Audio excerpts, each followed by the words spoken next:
So, topic for tonight is Etsy. Over the last 4 to 6 months, I have been making this transition away from Etsy, and that has been consciously done. There are a lot of things about Etsy that I like, but there are things about it that I don't like. And so it has come up over the last few months that we have been moving a lot of our products away from Etsy and onto our own website, which is amavidi.com. That's amavidi.com. But, I don't want to come across and sound as if I don't like Etsy. I actually love Etsy. Etsy is great, and it actually satisfies a lot of folks and does exactly what they need it to do. But there are things that come along with it that you kind of have to keep in mind. And it's been something that has been on the back of my mind for some time now. And over the last few months, been working on transitioning the majority of our products away from Etsy. We're going to still have an Etsy store, and there's still going to be some products there, but the vast majority of our products are going to be on our website. Now, if you do go to my Etsy store, which is amavidi.etsy.com, then you'll notice that it is very limited. I think there might be 8 or 10 products on there now, and those are very specifically chosen because of some of the limitations that Etsy has. I wanted to be able to do customization that Etsy just wouldn't be capable of. And so that was kind of one of the driving forces behind moving away from Etsy. But before I get all into everything like that, I want to mention that, like I said, Etsy is great. There are a lot of great things about Etsy, and a lot of people have a lot of success on Etsy. And so I don't want to take anything away from them. And I want to make sure that enough love and the appropriate amount of love is actually given to Etsy for what they do. One of the great things about Etsy is it is simple. Within 5 minutes, you can have your first products listed. So if you've ever wanted to think about what it's like to start up a store, then jump on Etsy. It's super simple. Like I said, within 5 to 10 minutes, you can have a listing listed. I'm not going to say it's going to be great, and I'm not going to say that it is something that is going to sell thousands and thousands of products, but you can at least get started, and you can at least get your feet wet and figure out what people like, what they don't like, and what you need to do in order to market your product. So the other thing is, it's fairly inexpensive for what it is. Etsy brings a lot to the table, and for that you're going to pay a premium, and ultimately Etsy is fairly inexpensive for what they do. I'm not going to say that they're cheap, but they are inexpensive for what they bring. I mean, they have a reach of millions of people, and so they can easily bring you millions of customers, technically. Now, there's a lot to go along with that, where you have to make sure that your listings are good, your tags are good, your pictures are good, a lot of things. But they do have the customers there, and you can get customers from Etsy. So they definitely have that going for them. And, not only do they have, their own customers, but they do have what they call offsite ads, which is they will run ads for your products that are off the Etsy website. So they might buy ads on Google or Facebook, and then they will actually, run ads for your products, and you don't have to pay for it, technically, but you do. And on the backside, they will charge you an extra premium for the offsite ads. But not only do they have their own customers, but they do advertise on other platforms. So, it's definitely something that can be very, very useful. And I will say that hosting your own website and e-commerce store is not the easiest thing to do. I've been doing it long enough to know that I made a lot of mistakes, and I actually moved my hosting from one host to another over the last month or so. And, they all come with their pain. I actually had a problem this afternoon. I tried to go to my website and it was down. Well, part of it was down at least. And then 5 minutes later, it was back up. So I don't know what it was, but running your own website and your own e-commerce store is not the easiest thing to do. Etsy's been doing it for a long time and they've got it nailed.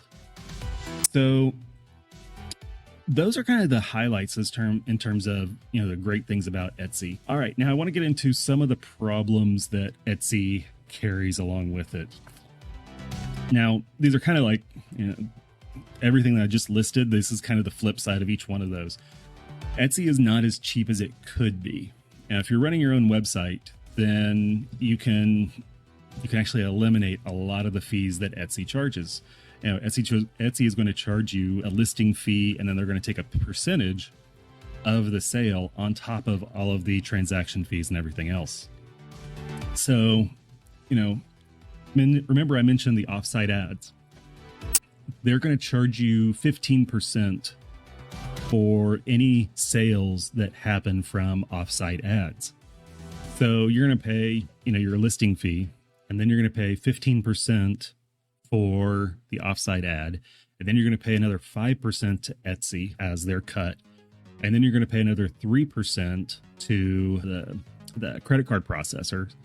So, you're up to 23% off the top just before anything happens. So it's not as cheap as it could be. Now, if you were to run those same ads, you may or may not have as good of success as Etsy might, but they definitely do charge you for that. Also, you have to abide by their rules. If you're doing mature products, you have to tag your products as mature. You can't use certain parts of images. You have to be very careful about how those things are presented. Also, if you're doing mature products, they can't do offsite ads for your products because Facebook won't take those ads. Google will not take those ads. So in that sense, you don't ever have to pay the offsite ad fee, but you're also not getting that benefit. As far as, products that have been banned or restricted on Etsy, generally speaking, I think they have a ban against weapons, drugs. There's some interesting categories that are banned or restricted. Like, you can't sell spells. By that I mean, if you wanted to have somebody cast a love spell for you, you can't sell that on Etsy. Weapons, body parts, also animal body parts, bones and things like that, which seems kind of niche, but there are a lot of artists who use bones and things like that for their art, and so their products are banned. Technically, adult toys are not banned, but they are restricted to the sense that you have to tag them as mature, and your first image that you show has to be PG. You can show some of it, but just make sure it doesn't look vulgar. And there's not really a better way of putting it, because they don't tell you what the boundaries are. They just say make sure it's PG or PG-13 or something like that. So there's a lot of categories that are, I think drug paraphernalia is banned or restricted. Anything that is pornographic or sexually explicit is also banned. So yeah, they've got a lot of rules that you kind of have to live. The other thing is their advertising. For me, in my experience, advertising has been extremely hit or miss. I have a couple of different stores on Etsy, and they're very, very specifically targeted. I have one store that is LGBT pride gear, and that is very easy to market to. It's a very specific category, but even when I do advertising with a very specific category, I really have not gotten the results that justify that expense. I'm lucky if I break even. And really, if you're not making 8 to 10 times what you spend on advertising, you're losing money. If you spend $10 on advertising, you should be making $75 to $100 in sales minimum to go along with that. So the advertising is really hard to get right. You also have no control over the way that your products are presented. I had a web store, I had an Etsy store, and I remember doing a search for this product category, and my product images showed up, and I was like, why is that product image showing on a Google search? And I clicked on it, and they had used my image for advertising the category, not for advertising my products, but for advertising the category. And, you know, that's great. It gets the images out there, but it doesn't produce any sales for me. So, you know, and also using my images to promote a category sits kind of wrong with me. It just doesn't feel right when my images are being used to sell other people's products. And I guess you can kind of control that a little bit with the way that you use your tags. Tags are a way for Etsy to kind of understand the categories that you're trying to go. Choosing your tags it's really a dark art. I mean, I wish I could tell you the best way to do it. There are things that you can do, and this isn't a secret. I'll tell you what I have done in the past. I will go to other people in my category, and I'll look and see what tags they're using. And then I can start to accumulate a pile of tags. And from there, I can choose which ones I think are most appropriate and best match for what we do. So, you know, tags are a great way of telling Etsy what you are trying to sell and in what categories you should be. But it's very hard to find the right categories. And also, again, like I said, you know, you have no control over the way that your products are presented. Also, and this kind of a follow-up to, I kind of combined these two. Etsy can use your images in any way that they want. That's part of the agreement. When you agree to the terms of service and you list your products, one of the things that's in there is a clause that says that they can use your images for whatever they want forever. You close your account, they still have access to your images and they can continue to use them forever. So you have no control once you have given, or not even given, once you have uploaded the images to Etsy, they have right to use them in any way they want. There's a question, does Etsy co-own images on the website? No, they don't own them, but they have the rights to use them forever. There's kind of a distinction there. You still own the images, but Etsy has the right to use them in any way that they like. Another thing is you have no control over taxes, etc. And this has kind of become more important recently with some of the changes that have happened in the European Union and the way that customs are handled. In the United States, we don't have a VAT or value-added tax, but VATs are very common in European countries. And in the past, the VATs have been the responsibility of the customer.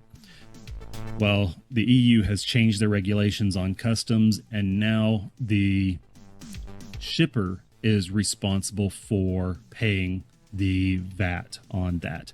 We're responsible for collecting it and then for paying it to the correct country. There is a clearinghouse that you can use, that you can register with that clearinghouse and submit your VAT taxes to them, and then they'll distribute it as is correct. But it's definitely a much more complicated process than it used to be. I had somebody who was in the UK, and they emailed me because they were confused. The customer got an email from Etsy, and they had said that all of the VAT taxes had been paid, but that there might be duties or customs charges in addition to that. Taxes, the VAT taxes and the customs and the duties are separate categories. And so, yeah, I had a customer email me who's like, but I already paid the VAT. And I'm like, well, yeah, but the VAT is the VAT is completely separate from the customs fees, custom charges. So there's some education that goes on there. On my website, I actually have several countries turned off. Germany is one of them because Germany has a really weird scheme about you have to buy green credits for any packaging that you send into the country. It's very, very strange. Basically, for every package that you send into the country, you have to buy a credit to offset the cost of recycling that packaging. It's very, very strange. And it's way too complicated. I don't want to deal with it, so I just don't. Another issue. You can be kicked off of Etsy at any time for any reason or no reason. I mean, what else do you say about that? You can spend all this time, you can spend years building up a store, and then they will kick you off. They will have a reason. They may or may not tell you what it is, but they can kick you off that platform at any time. It's, like I said, there will be a reason. Most likely they just won't tell you. But some of the things that we have put together, I say we, the Etsy sellers community, we've been able to put together some things like somebody had an experience where they had an Etsy store. Their child had an Etsy store. There was an adult child. They had separate stores, but they happened to be living in the same house. And so they were using the same internet connection. Well, the kid did not handle their store well and ended up getting banned. And because they used the same internet connection, Etsy banned both of them. So the parent lost their income because of their child and their store. So you can kind of extrapolate from that a few things. Number one, if you're using an open internet connection at, say, a coffee shop or something like that, and somebody else has an Etsy shop and you happen to be, updating your listings on your laptop, then your internet connections are going to be tied together in Etsy's eyes. So yeah, it's a little bit complicated and it's a little bit scary as to just how fast things can be taken away from you. Shadow bans. There was a question about shadow bans. Here's what I will say. I don't think shadow ban is not the right word, but what I can say is that there are some very curious patterns in the way that sales happen on Etsy sometimes. I will go through and there are times where I'll see 3 sales in a row come through and they'll all be from the same state. Or I've noticed that Etsy will sometimes, I'm going to use these words in caps or in quotes, will cap my sales for a given period of time. I will make $500 in sales a week. And it's very, very consistent the way that happens. So they seem to be playing some games in the background. Shadow ban, I don't think that's quite the right word, but the way that or the priority in which they show your products changes depending on location, time, how many sales you've made versus a lot of things. So I can't say that they have shadow bans, but I can say that I've seen some very interesting coincidences when it comes to sales on Etsy. I do think that Etsy is a great testing ground, a way for you to really kind of test the system and see just how effective you are in marketing your products. But I will say that in the end, if you ever decide to move off of Etsy, you will be competing against your Etsy products for some amount of time. And you can assume that Etsy is going to have better SEO, search engine optimization. They're going to have a lot stronger search results than you are when you start out. And this is what I mean by when I say you're going to be competing against your own listings. Remember earlier when I said that Etsy had used my images for the categories? Well, chances are your listings are going to continue to exist within the Google database for some amount of time. And even though they may not actually exist anymore. When you go to list your own products on your own website and you use the same product name, the same descriptions, same images, well, you're now competing against Etsy, and they will probably win that battle.